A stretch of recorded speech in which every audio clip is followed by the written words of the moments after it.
Yo, yo, yo, yo, yo, yo, yo. Big Kiss back up in here. Pusha T is outside, ladies and gentlemen. And he just exposed Drake's plan to sabotage Kendrick's Super Bowl performance.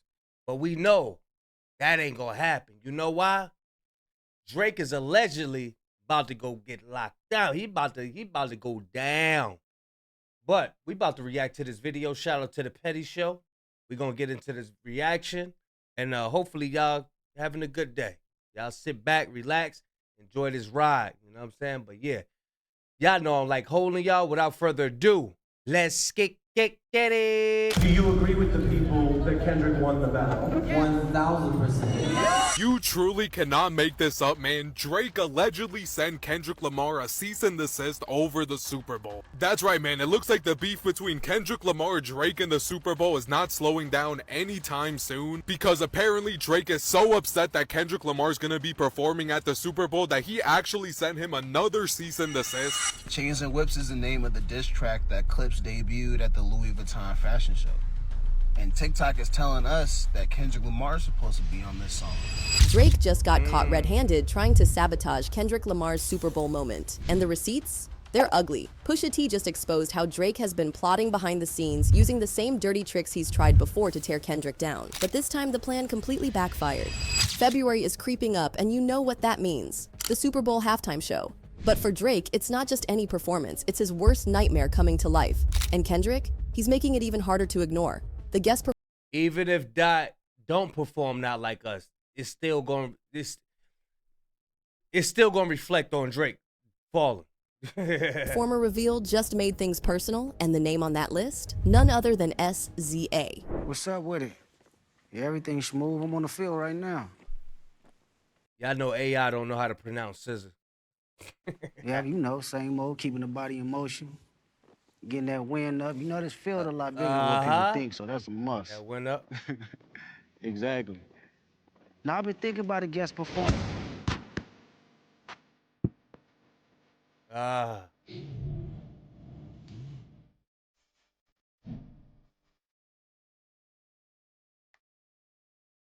The internet is already buzzing, not just because SZA is one of the biggest artists right now, but because of the history she shares with both Kendrick and Drake. Remember those dating rumors between SZA and Kendrick back in the day? That old tension mixed with the ongoing Drake-Kendrick beef is turning the Super Bowl into a battlefield. It's as if Kendrick is carefully stacking the deck against Drake piece by piece. And let's not forget the elephant in the room, Drake's weird history with SZA.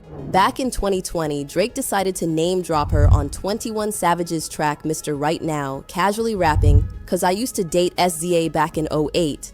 The internet, as expected, lost its mind. SZA, however, quickly came through to correct the record, explaining that it was actually 2009, not 2008. Now, in a Rolling Stone interview, she's setting the tone even clearer. This was not some epic love story. According to SZA, it was a brief, childish situation that barely counted.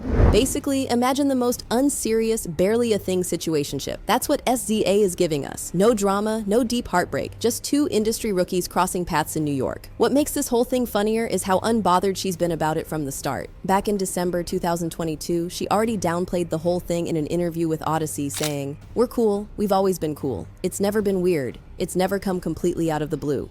Despite all this, their professional relationship has clearly stayed in. He clout chasing her. Damn, he clout chasing her. With his little pendant on his shirt, man. This dude, man. Take that stuff. Intact. Drake even tapped SZA for Slime You Out, the lead single off his album For All the Dogs. So whatever youth vibes they had back then didn't mess up their ability to make hits together. Fast forward to now, and suddenly SZA is front and center at Kendrick's big moment. Coincidence? Or a calculated chess move in this long and messy feud? Because let's be real, Kendrick is stacking the deck against Drake piece by piece. First, he gets the Super Bowl slot, a stage that Drake has never touched. Now he's bringing in someone with an awkward, shady history with Drake. The pettiness is off the charts. And let's talk about the energy this is bringing. Drake has been flailing all year. Flopped albums, lawsuits, AI diss tracks, and now he has to watch his longtime nemesis win in front of millions. It's giving revenge arc. It's giving karma. And it's giving the Super Bowl is about to be more dramatic than the actual game. The best revenge is shining on whoever you're trying to get revenge on. Just shine on them. That's what that is.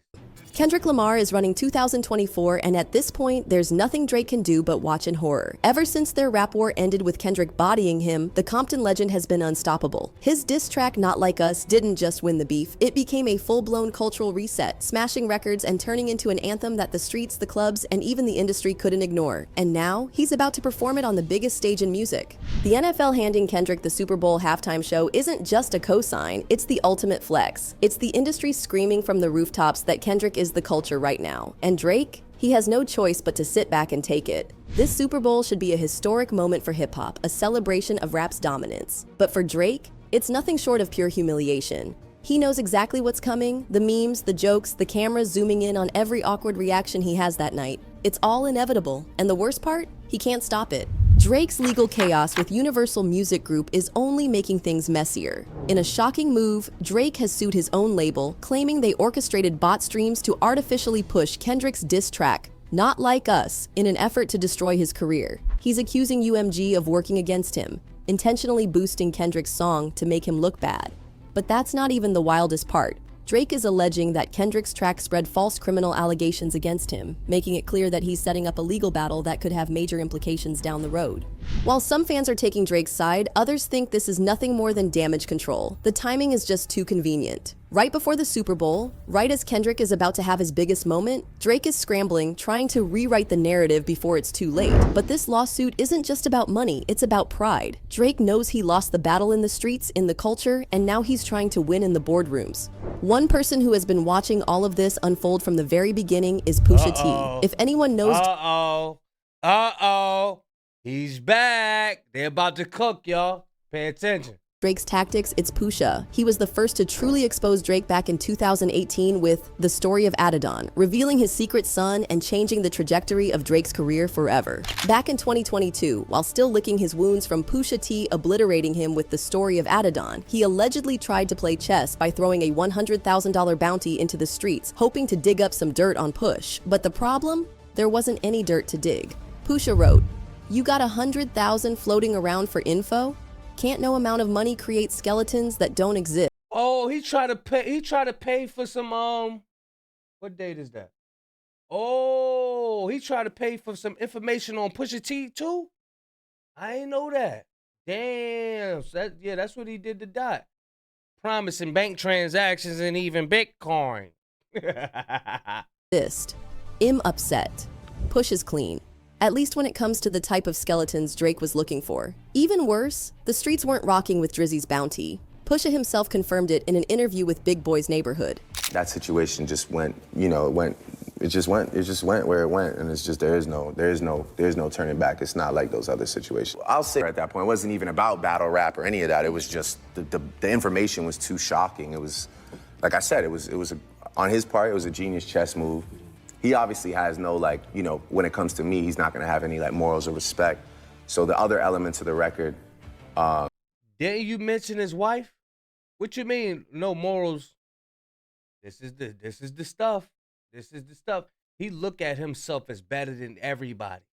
So when somebody attack him per se, he look at it like, no, you just supposed to let me attack you. You can't attack me because I'm Drake.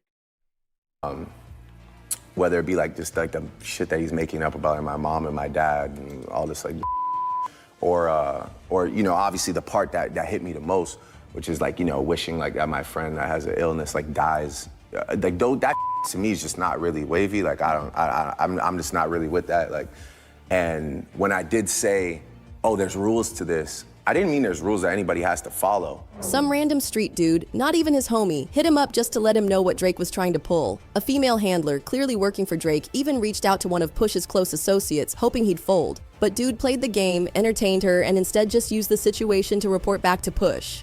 Yeah, but it's sensitive and it's real, and it's, you know what I mean? It's unfiltered, so it's we all in the town, it'd probably be some issues behind it, but that ain't a big deal. But so this female gave this guy a call who had some run-ins with Pusha T, so she believed that this guy would turn on Pusha T, but he didn't. Drake basically got finessed while thinking he was the one setting a trap. She is an industry person. She is industry. And it threw me for a minute. Like, I actually called her husband. I was like, listen, this is what I heard. I hate that I'm hearing this right now, but if it is true, you understand that I'm not playing with anybody. And I told him, I said, listen, you know, I said, you don't even have to tell her, call me back, because but the more I talked to him, the more I heard in his tone that it could have been some truth somewhere. He was giving me that energy. It wasn't flat out denying it, was, you know, excruciatingly like, oh, this can't be, let me just get to the bottom. But I just felt, because this is something that should never have been said or done. All right, man, so that's the clip, that's the video.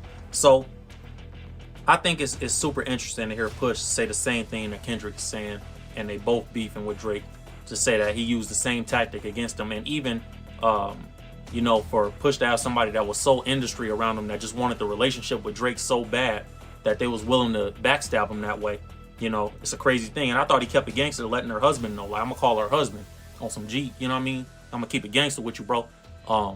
If this, because again, he not looking at it like, oh, Drake just calling around for $100,000 on my head for information.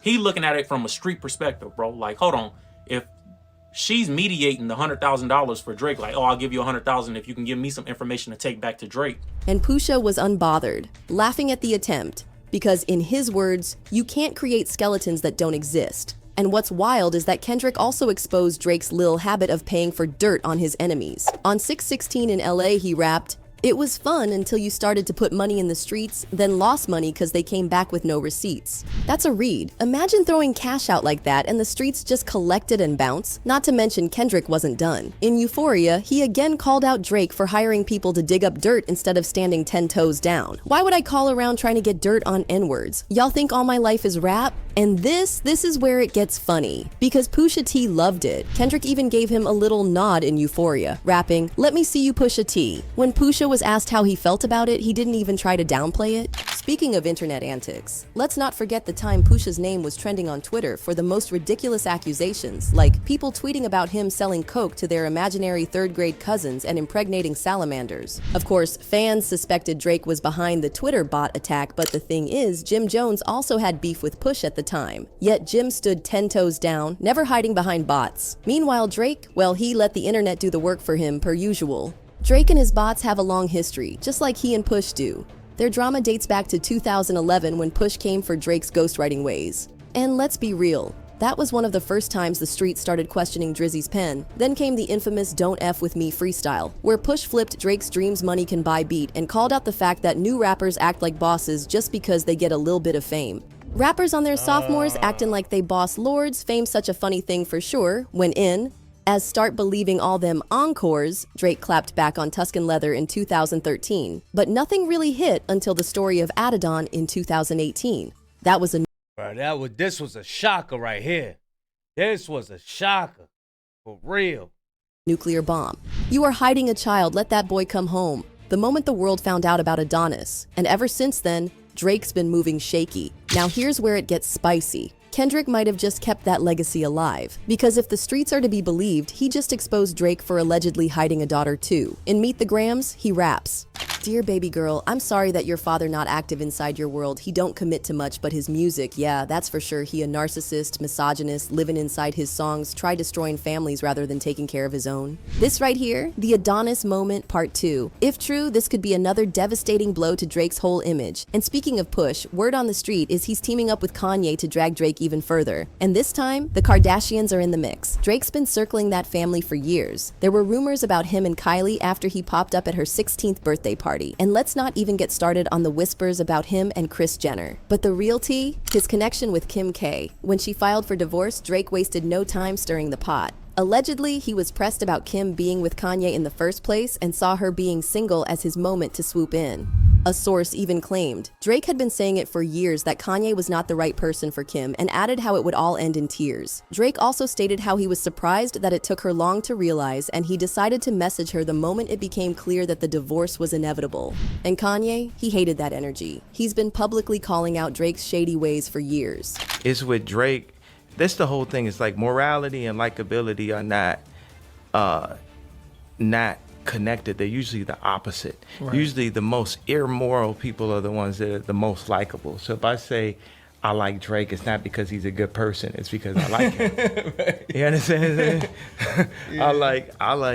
I got like for everybody. You know, I'm not gonna say love because you got the love that's gonna weaken you. That compromises you. So I got like for everyone, right? And it's just, I think this is a beautiful time. You know, it's like we saving the world. Like you take Drake and Lucian out, that just alters everything because that's such a control thing they had, the algorithm, the way that they work together to fix the numbers and all that. You know, they so have them two are working together.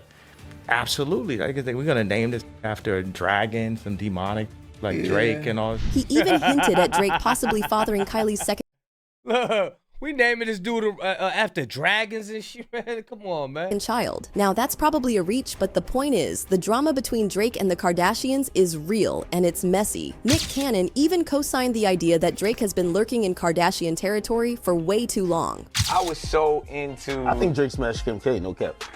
Come on, man. Let's stay on topic. This dude been messy, man. We got what we came for. You know what I mean? Y'all let me know what y'all think of the video. Big Kesh signing out. I'm gone, y'all.